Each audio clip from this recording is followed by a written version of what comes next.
solution. The only solution to these problems is education. Yeah? It's true, I know this because I used to work as a physics teacher.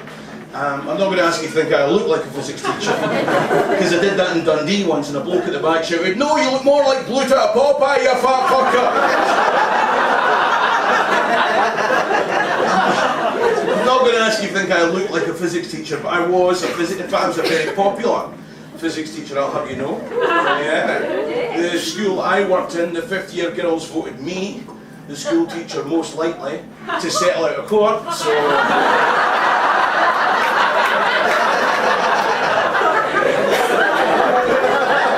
Lest we get any misunderstandings, I just want to point out that no 5th year girls were shagged in the writing of that material. I did wank the Johnny, but that was... It's not true!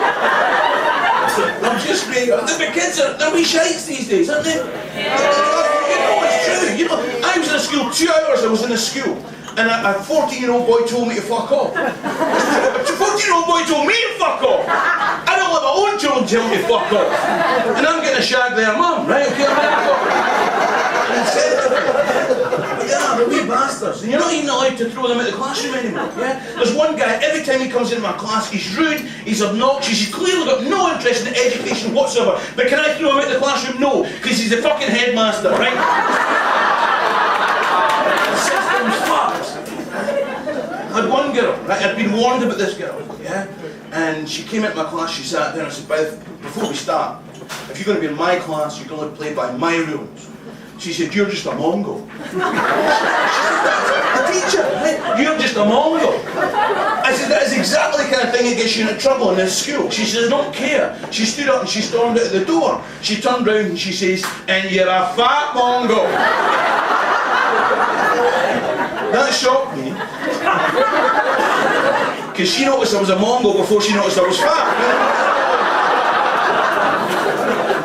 They're not clever kids, you know? And the head of the department was obviously wanting to get her into maximum trouble. And the head of the department says, "Oh, could it be a racial thing?" I said, "Well, unless I look Mongolian, I don't think so." I said, no, but it could have been it. It could have been a racial thing. I said, "Well, she noticed I was fat. She noticed I was a Mongol. I think I managed to hide the fact that I was a darkie. Pick up on that. It's little surprise that we've got drink-fueled violence in the streets, eh? Obviously no one will die, obviously. It's little surprise we've got drink-fueled violence in the streets of our towns and cities, yeah? And you know the government, the Scottish government, you know the proper government, right? Okay, not that fuck what's down in London, right? The proper government. Remember the first thing they wanted to do to solve the drink-fueled violence in the streets problem? They wanted to change the law so that you weren't allowed to drink alcohol until you were 21. Do you remember this? Yeah. What do we think about that idea? Mixed response. I think it's shite, right? Because I do gigs in like Glasgow University, places like that, right? Sophisticated, educated, erudite, intelligent. They're not the people that are out there creating the drink-fueled violence. It's the schemy, thick, fuckwit neds who go to Glasgow Cali that are creating the drink-fueled violence.